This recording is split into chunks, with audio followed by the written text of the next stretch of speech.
Hi, my name is Rebecca Bradley, and I am going to be starting the presentation today, which will also be shared with Sarah Britt, Destiny Slevins, Natrazella Perez, and Jerry Peterson. We'd like to talk with you today about the neuroscience approaches to mental health treatment. This presentation will cover several sections and seeks to inform you about why this topic was chosen, information on the research that neuroscience has provided in relation to psychological disorders, and approaches to treatment with international significance. The next section is a literature review covering the different components that affect the brain, including development, experience, and environment.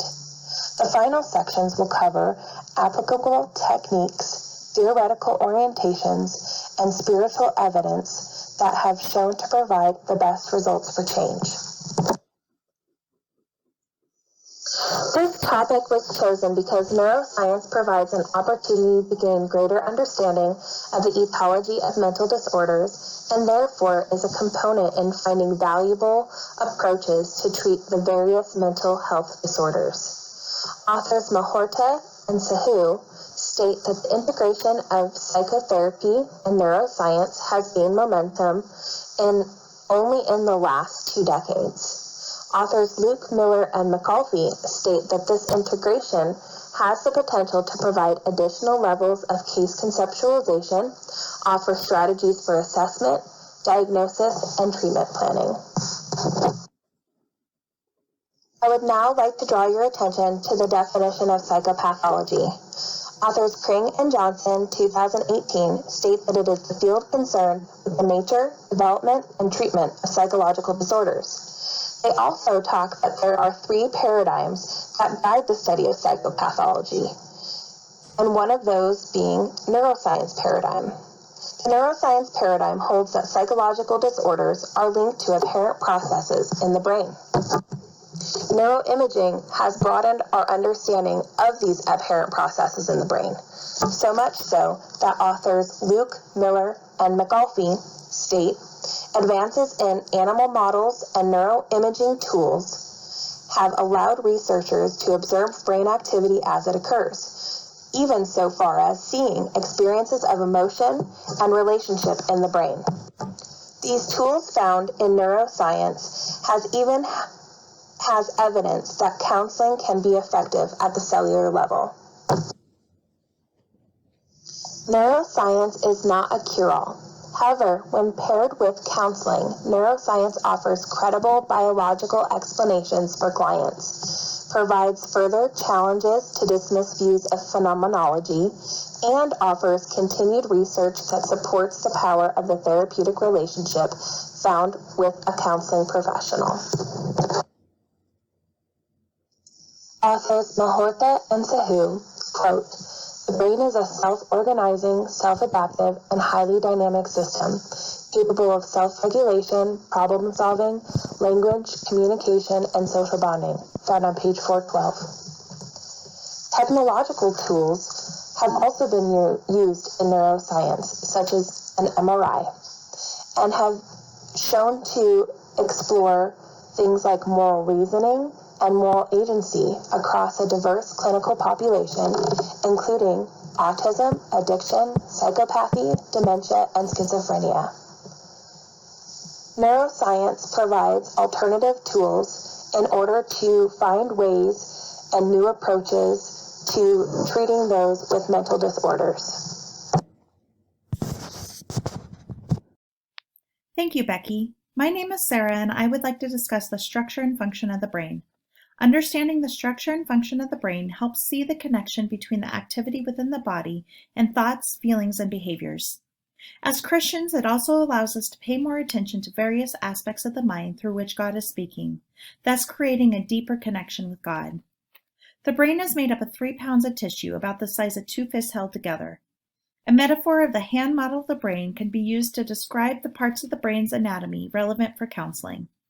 Make a fist with your hand. Your wrist represents the brainstem, the thumb represents the limbic area, and the fingers curled around the thumb represent the cortex. The lower or downstairs represents the limbic regions responsible for automatic bodily functions, arousal, and fight, flight, and freeze responses. The limbic system includes the hippocampus and the amygdala, which is central in regulating emotions and creating memories. The upstairs of the brain includes the cerebral cortex and is responsible for thinking, problem solving, and abstract thought. Higher level of function, such as problem solving, can become ineffective when people are flooded with anger or intense emotion. The brain can also be shaped by experiences, and this is called plasticity. The brain is extremely plastic and is building connections rapidly in early life. It can reorganize itself through repetitive behaviors commonly referred to as rewiring. The brain retains plasticity throughout the life.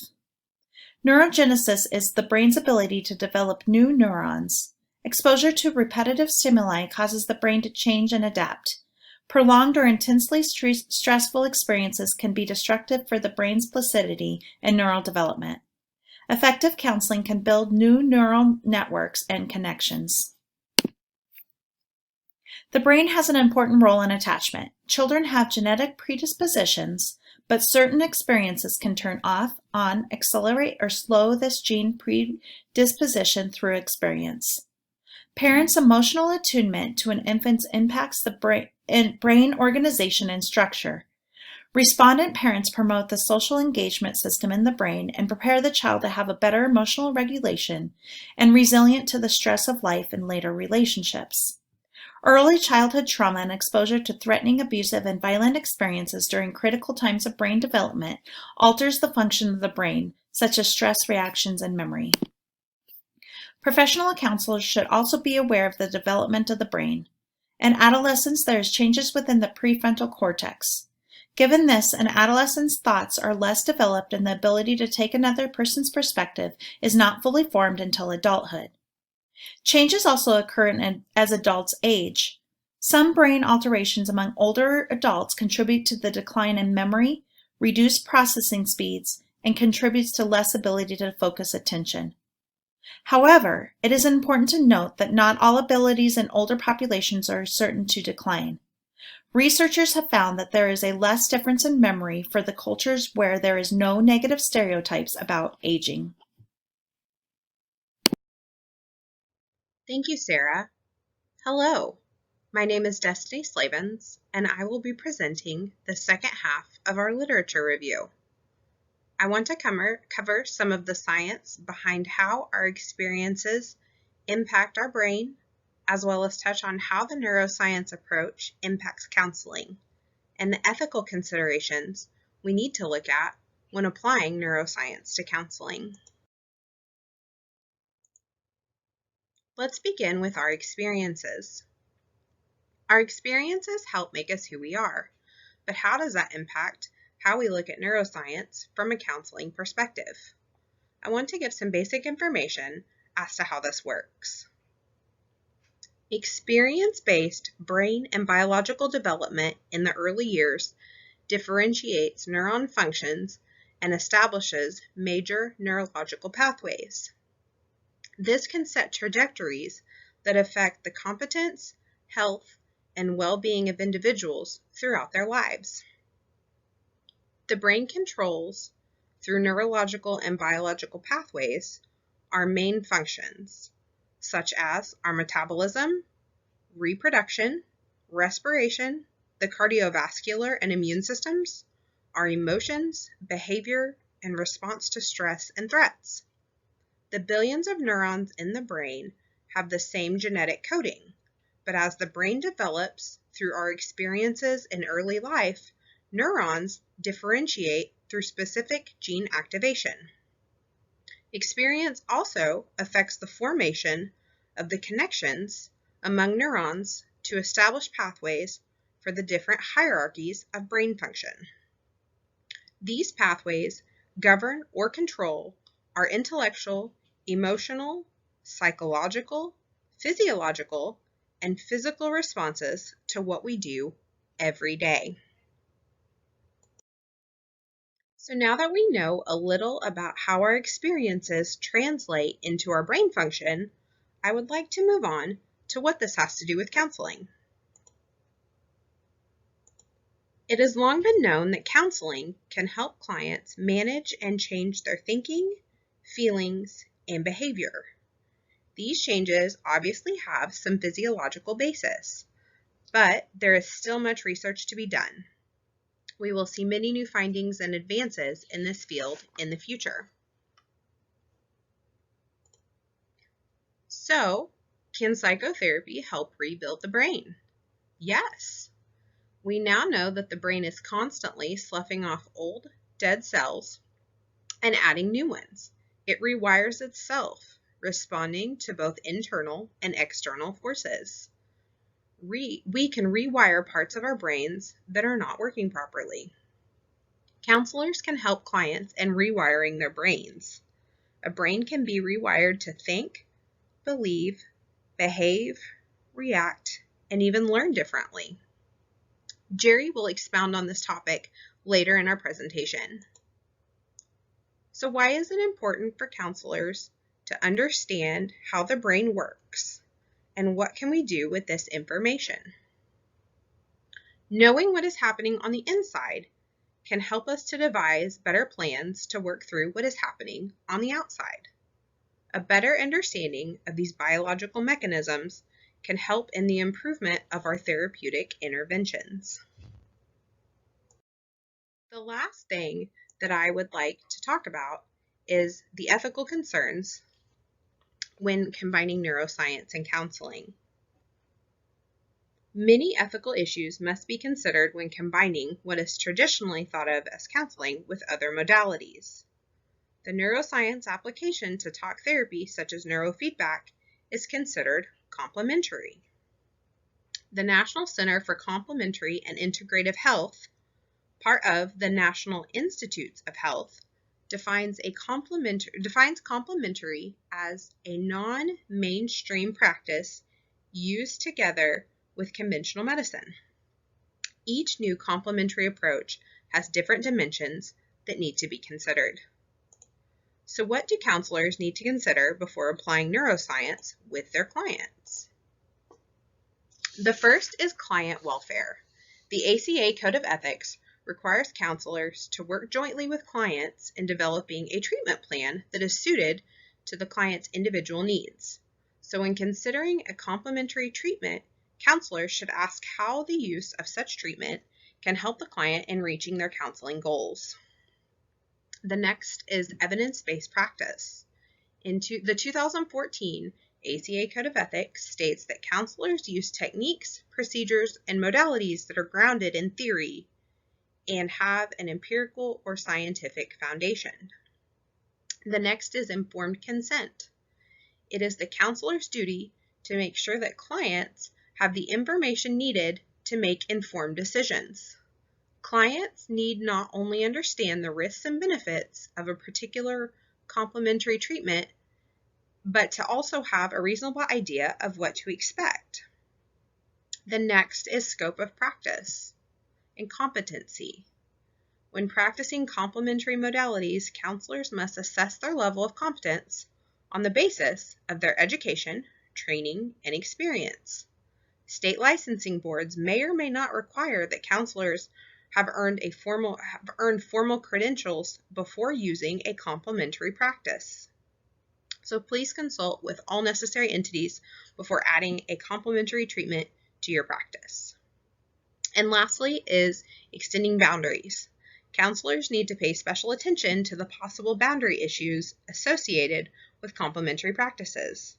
Some complementary therapies require counselors to come into physical contact with clients, such as the need to hook up sensors to clients when using neurofeedback. This concludes the literature review section of our presentation. We will now move into a more in-depth look at the application of neuroscience in counseling. Thank you, Sarah, Destiny. So how do we distill big data into the everyday science of psychotherapy? My name is Jerry, and here are just some of the practical applications for utilizing neuroscience in counseling. These are adaptable to each theoretical orientation.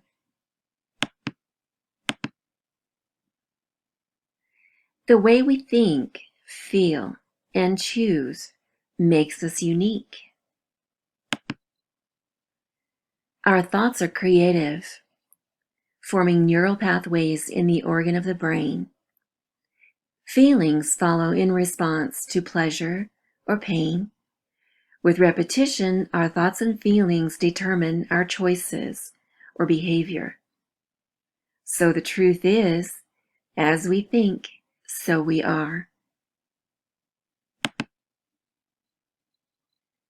Once we realize we have free will, or the power to choose our thoughts, we find hope.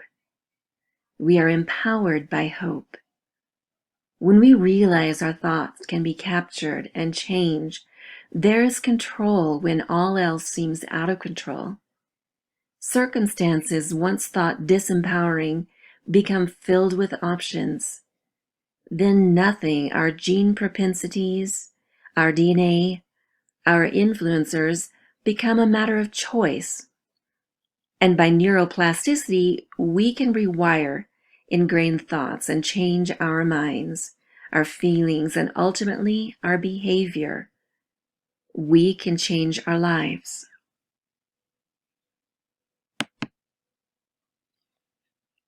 Now we know thoughts are powerful, and skills like meditation, disciplining our thoughts, guided meditation, repetition and memorization, affirmation are all methods that can be learned and practiced within the Therapeutic Alliance. We can teach the power of intentional thought, which addresses the premise to mental health through neuroscience. Practical tools can facilitate homework incorporated within the treatment plan. Apps like the 21-Day Brain Detox, Gratefulness, Affirmation, and CBT apps are available in app stores and accessible to every device. Destroying negative mindsets and establishing new pathways, making quick strides toward new behaviors, and ultimately healthier ways of being are becoming more attainable with discoveries from neuroscience. These are just a few of the ways we can apply big data to counseling. The question becomes then, what would you change about your life if you thought you could? Thank you, Jerry. So I'm going to speak a bit about neuroscience and our Christian faith. In Romans 12:2, Paul tells us, "Do not be conformed to this world, but be transformed by the renewing of your mind." And as we've learned, neuroplasticity states that the brain can be altered and new neural circuitry can be developed through experience. Dr. Dan Siegel also talks about this concept, and he says that the human brain has a profound capacity for not only change, but also continued growth and transformation of its own functioning and structure. So this is similar to that renewal of the mind that Paul tells us about.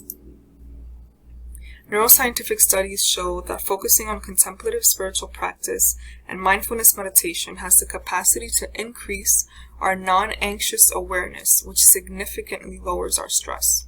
There were some studies done that looked specifically at centering prayer and mindfulness meditation. One study done by Newberg and Waldman focused on Franciscan nuns. And these nuns had a daily practice of centering prayer for about 15 years. And he also looked at Buddhist monks who had a daily practice of mindfulness meditation. And what they found was that the activity in the amygdala was lower, which calmed the stress region of the brain. And so another thing that this study found is that these results have less to do with the theology, because one group is doing centering prayer and the other mindfulness meditation. So less about the theology and more about the ritual techniques like breathing, staying relaxed, and focusing on something that brings you comfort. In his book, Anatomy of the Soul, Dr. Thompson writes about Christian disciplines and their effects on our brain. More specifically, though, he focuses on the disciplines of confession and prayer and how they can actually renew our brains by, again, this concept of rewiring of neural networks. He goes on to share how when we do the discipline of, let's say, confession, we not only open the door for the transformation of our mind, but the mind of the other is also transformed. And this relates to the concept of the mind being embodied and relational, and our sense of mind not only being dependent on, but also shaped by our interactions with other people or other minds, which this concept also goes back to how our brain is shaped by our experiences, which is something that we discussed earlier. So one final study that we're going to look at talks about the Sermon on the Mount and how we're encouraged not to be anxious about tomorrow, but we find that there isn't really much clarity on how to go about not being anxious. And so when you have someone who hears this message but is already anxious about life, this can cause them feelings of guilt and even more anxiety at times. So with pastoral counseling, neuroplasticity helps us with new ways to allow our clients to put this concept into practice by incorporating techniques like mindfulness meditation and mindfulness-based cognitive therapy into our sessions. So in closing, we've discussed several topics relating to neuroscience and the approaches to mental health treatment. You heard a bit about different terms like neuroplasticity and neurogenesis, and some interesting things like how our brain is shaped by experiences and how early trauma alters the brain.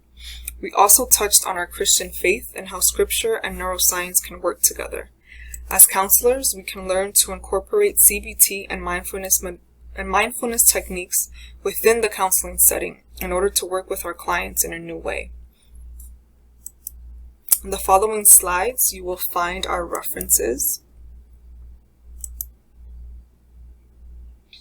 This concludes our presentation, and we hope you enjoyed it.